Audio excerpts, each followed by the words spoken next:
Hey guys, Keegan here. Welcome to How to Analyze a Rental Property, where I'm going to be walking you through step by step my process for analyzing a small rental property. This is techniques that will work on a single family home, a duplex, a fourplex, any of those small type of rentals. I wouldn't recommend this for the commercial size properties, but if you're just getting into real estate and you're looking to buy a small rental property, this is exactly the process that you can follow to ensure that it's a good rental, a good cash flowing investment, right? So I'll walk you through that.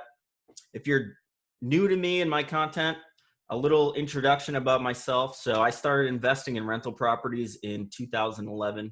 The first property I ever purchased was a duplex, and I didn't have any of the techniques I'm going to show you. I didn't know anything about real estate investing. I didn't know what a cap rate was or what the assumptions are, how to analyze.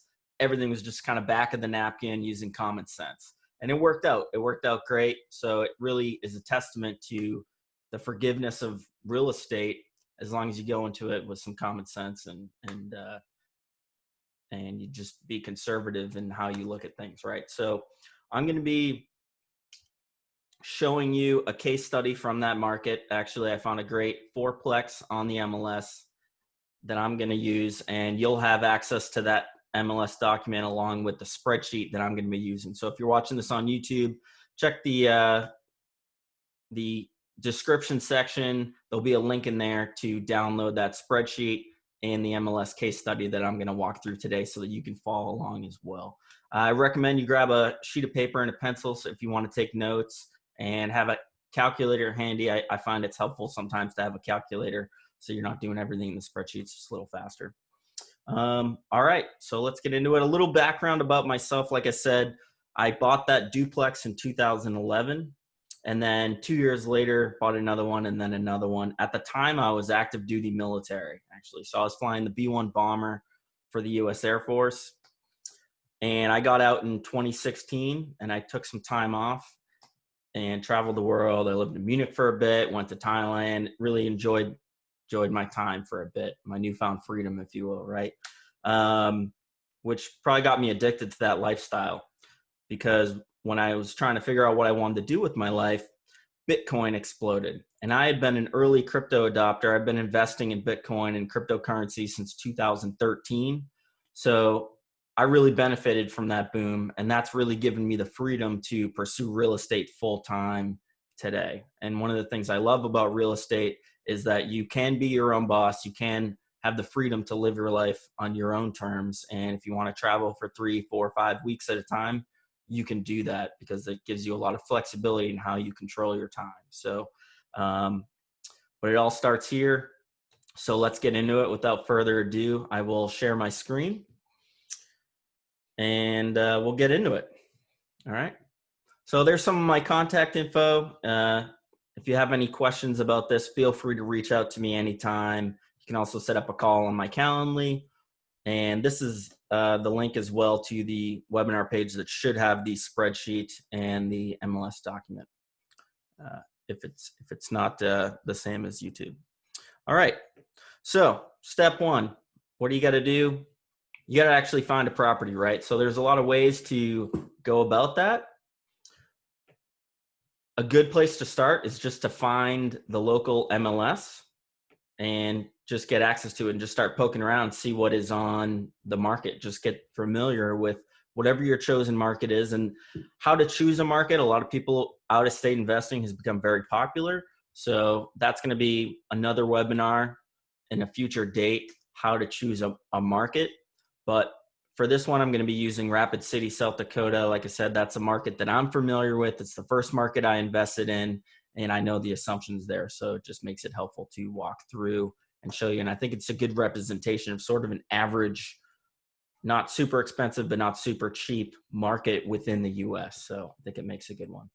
All right, so the Black Hills MLS, this is the Rapid City MLS. This is just a public domain here that makes it really easy to search what's on the market.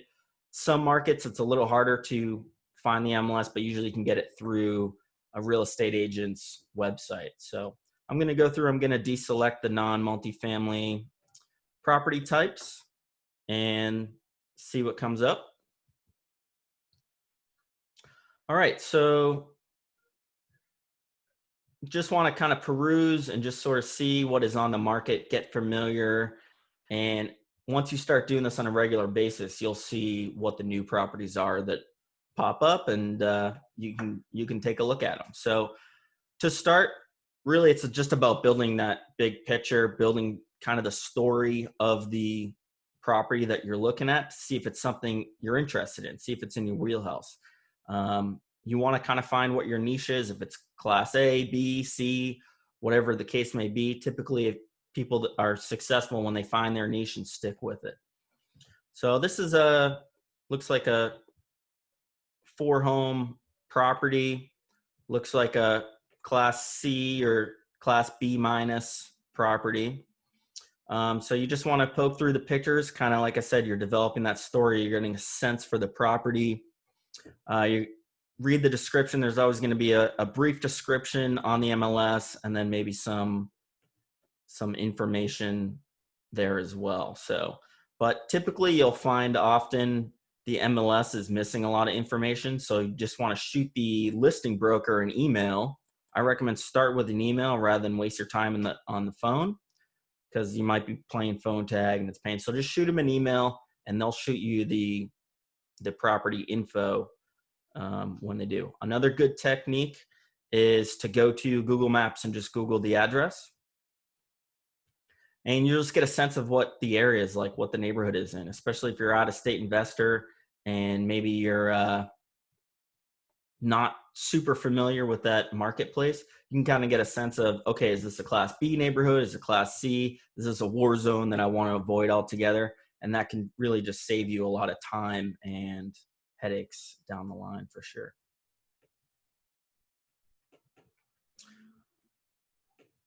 All right, so I'm just going to kind of get a sense for where in Rapid City this property is. Okay, I see it's down the road from this Canyon Lake Park. That's a really nice, popular park. So that's a nice area. This is like I would say a class B area in Rapid City. What I like about this area is it's on the west side of town. So I know, since I lived in Rapid City, that everything kind of the west of this is more in the hills, I would say. Almost it's not hilly, but there's some protection from the elements, versus the east side of town, you're more in the grass plains of South Dakota. So it's very exposed, especially in the winter months when you have high winds. That exposure, I think, to me, I'm just not a fan of. So I like where this is. You can also go to Street View and then really get a sense of what the neighborhood's like as well in the immediate area. So things that stand out to me about this fourplex, I can see, okay, it shares a driveway with the neighboring house.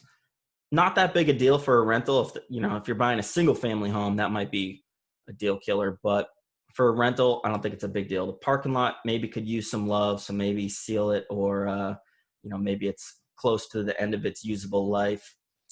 There's some tennis courts here that could be nice. Looks like a nice neighborhood. I mean, you notice all the lawns are well taken care of.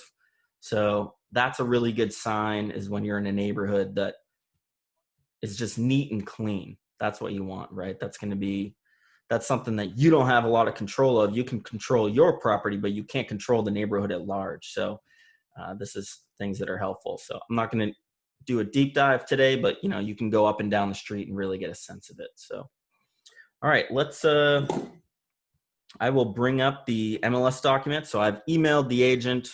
They sent me some information, and here's the MLS listing here.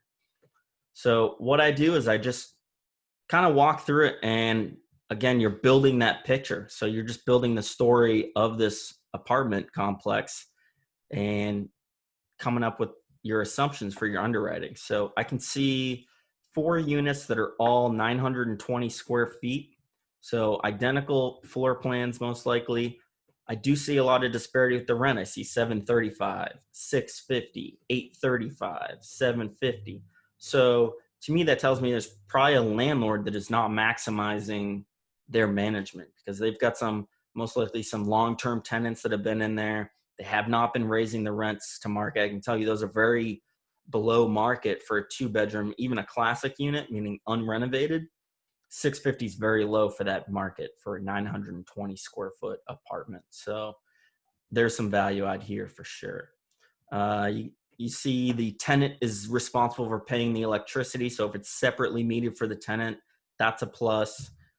Water and sewer and trash looks like is the owner's responsibility. They've got some expenses there, but you don't necessarily want to trust the expenses without verifying. So trust but verify is kind of the name of the game here.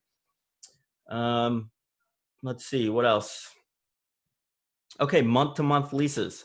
That's positive as well, because if you're looking to raise the rents, having month-to-month leases is advantageous to us as buyers because it means that you can very quickly raise the rents on those tenants as you come in as the new owner and bring those up to market, because that's where you're going to be capturing value, right?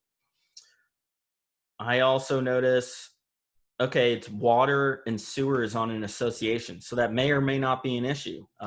That's something you're kind of going to want to do a little additional research. Maybe it's not that big a deal. Maybe it's very expensive, or maybe it's some sort of limited services or something. So you want to look into that. Pet restrictions. So if they're not allowing pets in this apartment complex, to me, that's a missed opportunity for this current owner, but that's opportunity for us to go in and bring value. People will pay out the arm for their pets. I usually charge $25 a month for pets 25 pounds and below. For pets above 25 pounds, I charge $50 a month. So I've had tenants paying $100, $150 a month to have their pets in there. And if you pet proof the apartment, so you could use vinyl plank flooring is very popular right now for rentals. It looks great, but it's very sturdy. It doesn't scratch easily. It is waterproof. So vinyl plank flooring right now, it's kind of the heat. Carpet, I'm not a big fan of carpet. It gets dirty easily. You got to replace it every few years. Personally, I would rather have that vinyl plank flooring throughout the apartment, and then people can put in area rugs as they desire, right? I think that's a good way to go about it. I wouldn't pay too much attention to their vacancy. They're always going to say it's low vacancy, or they'll just ignore that. Washer dryer, that is a big one that you always want to be aware of, is are there in-unit washer dryers? That's a huge bonus. That's something that's very popular with tenants, right? Tenants want a washer dryer in the unit. So that could make or break whether or not you lease it up. So that's very positive. It's got some tax information there. I'll show you how to verify that. And then there's some additional remarks and descriptions here. So I'll just kind of peruse that, see if anything stands out. Furnace and AC units replaced in the last 3 to 7 years. So that's really good because those are pretty high cost repairs or capital expenditures that you would want to account for. So it's nice peace of mind that those have been taken care of. New roof in 2018. That's huge. If you're buying a property that needs a new roof in the next 5 years, you want to make sure that you're accounting for that in the sales price. So this is really positive because it's something you don't need to worry about. You can own this property for the next 5-10 years and then still sell it and probably not take a hit because that roof is going to last 10 or 20, 25 years, right? So that's very positive. And then, yep, 3 units on month to month, 1 unit and 1 year lease expiring in December. Okay, perfect. That's great. That's what we want. All right. So now that I've built my picture of the property, I'm going to bring up my spreadsheet. I'm going to start running numbers. So this is just a basic rental analysis worksheet. I don't know where I found this. I got this years ago somewhere when I was doing some research trying to find this, and I just settled on this one. I liked it. It's pretty straightforward. It's simple. It's easy to use. And I think it just gives you pretty much everything you need to make a decision on a property like this, right? And I've made some adjustments and some edits and improvements on this over the years. Just the other night, I added this exit strategy section to help you in your decision making to kind of see what a potential exit might look like. So we'll start at the top left, and you just work your way across and then down through the expenses. So the way this spreadsheet is set up, the blue font are your inputs, and the black fonts are your outputs. So it's going to auto calculate a lot. So I'll show you. We're going to put in the list price, $369,900, and you see it's already starting to make some basic calculations. So the next box is improvements. So renovations, does it need any? I haven't seen the interior of this unit, but just going off the in-place rents, I can make some assumptions that these are most likely classic units. If these were renovated, they'd be getting $950 to $1,100 a unit in that market. I know that because I own property there. I understand the market, right? If you're unsure what the potential market rents are, I recommend this tool. You can go to rentameter.com. You type in the address, you put in the number of bedrooms and bathrooms, and you analyze it, and it spits out sort of the market averages, right? So I can see average 850, median 825, on the low side 735, on the high side 960. So that makes sense. For a renovated unit, you're going to be on the high side most likely. You can be conservative, you can go 900, 850 for purposes of underwriting for analyzing. But like I said, I know that market. I know with confidence I can get 950 for those units. So that's a nice tool. You can also just go on, Zillow, Facebook, Craigslist, all the places that you would list apartments, and just get a sense of what similar properties in the area are renting for. So that's a good technique as well. All right, so improvements. So I'm just going to assume that all 4 units need a renovation, and it looked like the exterior, based on that one picture, looked like it was in good shape. We know it has a new roof, but I'm going to assume, just for miscellaneous, maybe $2,500 in exterior expenses, so that maybe that's updating the paint, or didn't look like any landscaping, but maybe paint and sealing that driveway. So you could do, $2,500, $5,000, whatever you feel like. So I'm going to do, for an interior renovation, assuming every unit is going to get updated flooring with that luxury vinyl plank flooring I mentioned earlier, new countertops, new fixtures. If we're paying water, we want to be putting in low flow fixtures, low flow toilets to reduce that water bill. Maybe update the shower insert and the vanity, and then paint throughout the units, and just really freshen everything up. Maybe replace some of the lighting and just make everything fresh and new. Cabinets, that's sort of a big variable because those can be expensive, but often you can just reface those or paint them, maybe replace the doors or the handles, and really make them look like new, right? Especially for putting in new countertops and new fixtures, and potentially replace the appliances with, stainless appliances really don't cost much more than, your black appliances. And often it just really makes a space looks really nice as well. So I recommend that generally. So let's do 6,000 a door, and then the 2,500 for the exterior. So that'll give us 26,500. All right. And then closing costs. So I have this pre-set up for, I think, 1.5% of the purchase price. That might be a little bit high, but work with your title and lender and really kind of figure out what the estimates would be. But that's also something that's negotiable. So I've bought properties with seller paid closing costs. Often you can negotiate that because they can wrap that into the purchase price. If you say, yeah, I'm willing to pay a few $1,000s more if you just pay my closing costs, because then you can kind of finance that. So that's just a great technique that I recommend, is getting those seller paid closing costs, and you can reduce your cash out of pocket. So, but I'll leave about 5,500 for now. 20% down payment, I'm going to assume. It could be lower if you're a first-time home buyer. You're going to do owner-occupied and live in one unit, rent out the other 3. Maybe you do 5% down, but we'll go with 20% down. And I'm going to leave this at 3.5% interest. Right now, people are getting much lower than that here, 2.5, 2.85. So that's certainly reasonable. 30-year mortgage. I always recommend a 30-year mortgage. I don't see any advantage to going with a 15, and I don't see any advantage to paying that down early. You're doing yourself a disservice. You're better off putting that money to work elsewhere than paying down this low interest fixed rate debt that over time is going to depreciate with inflation. So inflation is your friend when it comes to debt, because you're paying off your future debt with cheaper dollars, right? So don't pay off your mortgage early is the bottom line there. All right, and it's going to calculate our approximate mortgage payment for us and what our cash outlay is going to be. This is the cash required to close, right? So very convenient. All right, monthly rent. I'm going to put in the in-place rent, $29.70, just based on, oh, that's a bit high. That would be nice. All right, $29.70. That's based off the MLS sheet here. Vacancy, 5 to 8% are good going in arguments.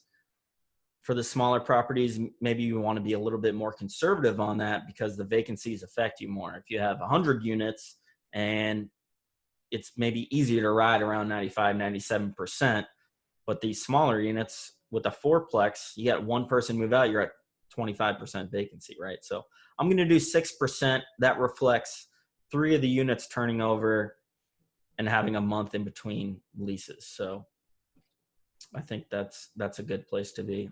I'm comfortable with that. All right. Now moving into the expenses. So I have the revenue and expenses increasing at 2% a year. That's essentially the targeted rate of inflation. If you want to be conservative, you could, put 0 in for a couple of years and have it maybe pick up in year 3. But I'm comfortable with just leaving it at 2%. If you're in a high growth market, sometimes people might put the revenue increase at 3% for the next couple of years and then have it dip down to 2%. But you want to be conservative with that, right? All right, it's going to auto calculate the revenues based on our inputs. And then now we're getting into expenses. So property taxes, like I said, I know this market, so about 1.5% is a good argument for taxes. You can also look this up though for the local market and see what the current owner is paying. So you can come, this is the local Pennington County tax site. Every market's going to have some website that you can look this up on, right? It's all public information. And you can also just call the office and say, hey, I'm going to buy such and such property for such and such price. What can I expect for the taxes to be next year? And they'll give you a ballpark. So I can see they were paying $53.48, $55.49. So we're pretty close. So I'm comfortable with that. Insurance. Insurance has been steadily rising for the last several years due to, a lot of factors, increased storms and fires and hail and things like that. So don't ever go by the seller's insurance is the bottom line, right? So they're going to say, yeah, I'm only paying $500 for the whole building, but it's going to be more expensive for you because you're opening up a new policy.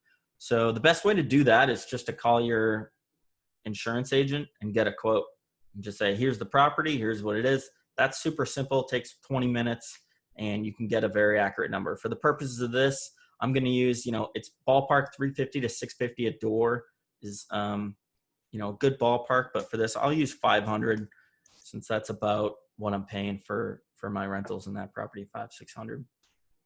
All right, maintenance and repairs. This is also something that is going to vary based on the property.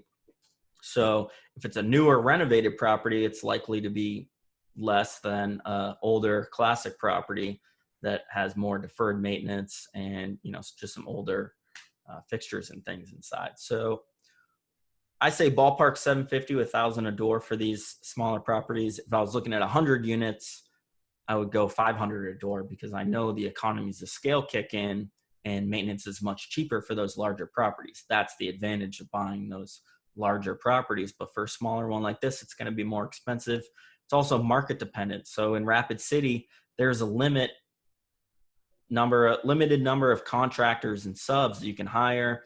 The handymen in the area aren't the greatest. So it's expensive. And especially if you get something small, like maybe your toilet seal breaks, you need to get a new wax ring installed underneath your toilet. That's a super simple job. You don't really need a plumber to do that. But if you don't have anyone better to call, you got to call a plumber. They're going to charge you a premium just for the hassle of coming out there, right? It only takes them 30 minutes to do. It's a $25 part, but they might charge you $300-400 just because otherwise it's not worth their time to drag themselves over to your property and do that, right? So sometimes things can be more expensive, even though they're just, little minute things, right? So, all right, so I'm going to go with $1,000 a door. So we got 4 units, so $4,000 a year for maintenance and repairs. Utilities. So you're going to want get the actuals from the agent, like I said. So I got the email from this agent. He said they're paying, I think it was $240 a month for the association fees. That's water, sewer, trash. So 240 times 12, 2880.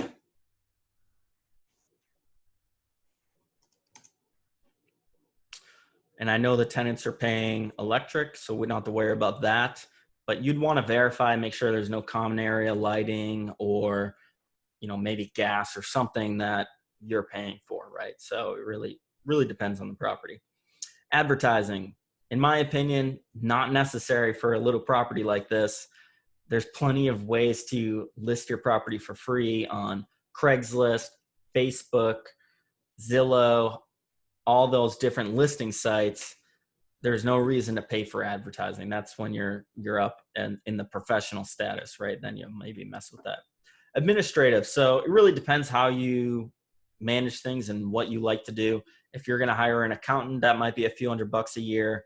If you confer with a lawyer often, every time you have trouble, maybe you're in a Section 8 type property or not necessarily Section 8, but like a Class C minus or property where you expect to have an eviction every year.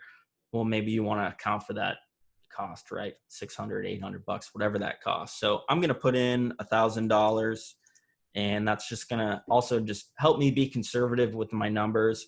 You sometimes just want to kind of add in some miscellaneous unforeseen expenses, right? Property management. So typically for property managers are going to charge 8 to 10% of the gross. And then every time they lease up a unit, they'll often charge 50 to 100% of that first month's rent. So be conservative, throw in 10% for that. Even if you're going to self-manage a property, I always recommend accounting for the property management fees because your time is valuable, right? You deserve to get paid for your time managing this property. That's the line item for that, right? Is that 10%. And the bottom line is if it doesn't float, the property doesn't work without self-managing and removing that fee, then it actually just doesn't work at all. It's not worth looking at. You can find deals that will work with that, and that's just gravy for you, right? So, all right, capital expenditures. So you're going to want to set up a reserve account for those long-term expenses. So this has a roof, so you don't have to worry about that for 20, 25 years. But, things happen. I get a property. I just got a call earlier this week. The sewage for one of the tenants wasn't draining properly, so I had to get Rapid Rooter out there to clean out the line and scope it. And we came to the conclusion that I need to replace that sewage line. So that's 8-10 grand right there. That's like a year's worth of profits. But you don't want to get into a situation where you're hunting for cash to pay for something like that. You want to have a reserve account for your property where you put money into every year and you're saving up for those things. So $250 a door per year minimum is my recommendation. So $1,000 right there. All right, and then I got a line here for other. This is calculated on a monthly basis. So that's, again, kind of a miscellaneous catch-all. Does it need a landscaper to go out there every month? In this property, it didn't look like there was much landscaping, but maybe snow removal for that driveway. So I'll put in $100 a month for contracted services or sort of a miscellaneous. So, all right, now that's going to give us our expenses there. It's going to calculate our expense ratio.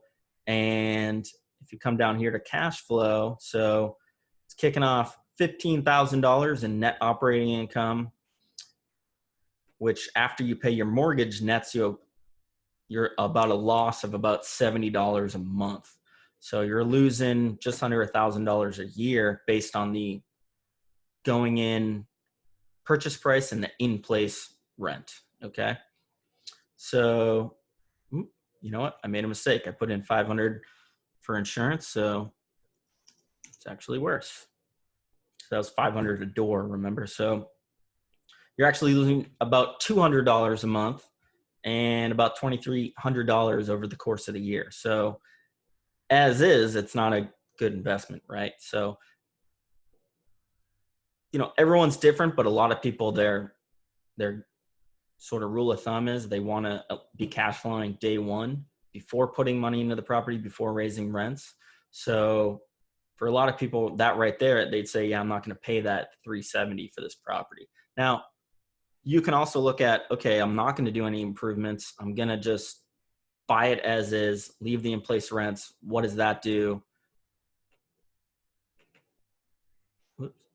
Okay, you're still losing, 3%, right? So now maybe you can bump those rents up a little bit. So let's say you can bump them up to, a few $100s. So you're getting $3,200 a month.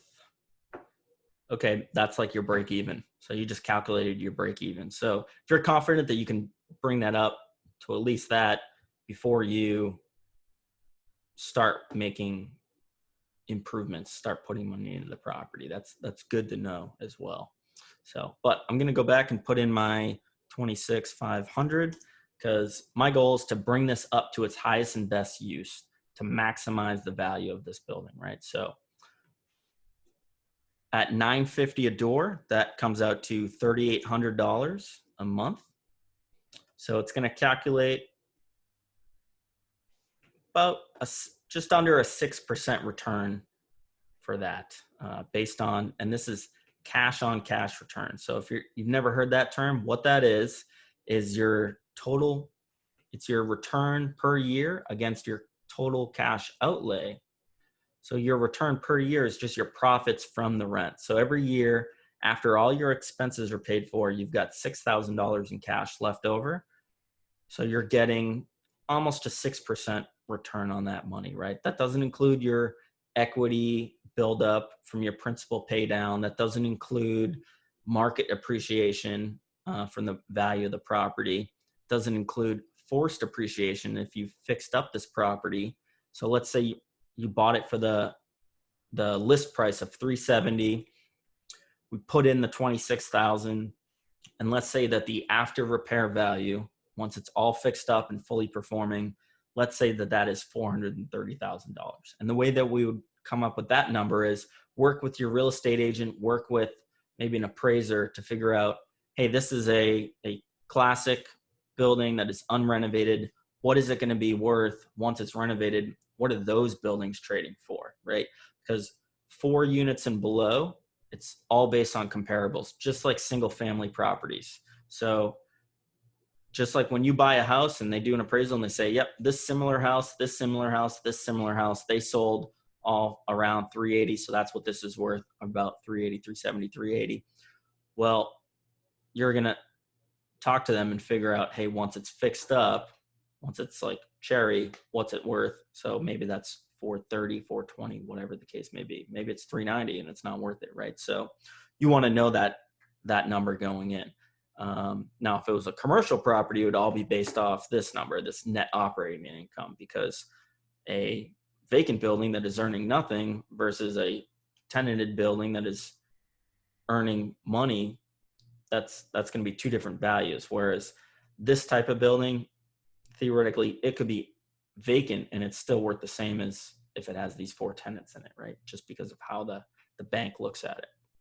Okay, so now what we're going to do is kind of play with this. So I would say this isn't of interest to me. I'm not excited by 6% return. Okay, I didn't get into real estate for that. I want double-digit returns. I want solid cash flow. So at a minimum for a property this size, I would go 8 to 10% as your minimum kind of going in argument. Some people say 12%, right?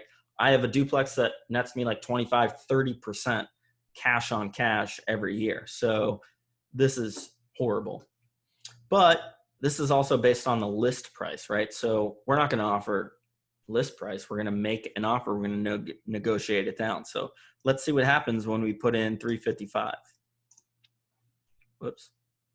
Fat finger that.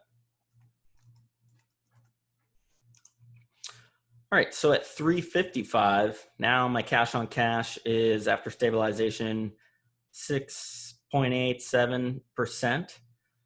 Still not very attractive, right? Oh, and of note, I forgot to mention, so a limitation of this is, because it's calculating this for you, just recognize that your year one, you're not going to just magically be achieving your monthly rent for the entire year, right? It's going to be less than that. So what I generally do is I take this and I just copy that number over. So I override the formula. So 46,512. And that locks this in. And then you'll see all these are based off of the previous year. So that locks in year two. And then you can come in here and you can kind of customize it. So at our going in rent of $29.70, that's 35. So you'll want to, if you really want to get serious and decide it's worth making an offer, you'll want to sit down and sort of map out your renovation plan and say, okay, it's going to talk with your contractor. Each unit might be down for 3 weeks or 6 weeks, depending on what you're doing. So you want to know, how long is this unit going to be vacant for? So that's a month of lost rent. And then when is it going to come online, so that the rest of your month, now you've got your new in-place rent of $950 or whatever it turns out to be. So let's just say it's 37 grand, and that'll just kind of give us a going in argument for this, right? Okay, so at 355, still not of interest, right? So you just kind of play with this until you figure out, hey, what is it worth to me based on the return that is my criteria, right? What is your min return criteria? So if you say it's 8% stabilized, okay, at 345, you're maybe achieving that. So at this point, if that's your min criteria, 8%, maybe you're saying, okay, if they're willing to give it away around 345, that might work. But then you're also going to come in here and you're going to sort of clean up some of this and really fine tune it. And especially like your improvements number. So you're going to do your walkthrough and get your inspections and figure out what it actually needs. Maybe you bring a contractor with you to actually get an accurate assessment. You know, you'll talk to your lender if you lock in a rate. So maybe you get less than 3.5, maybe you get 3% based on today's lending environment, certainly achievable.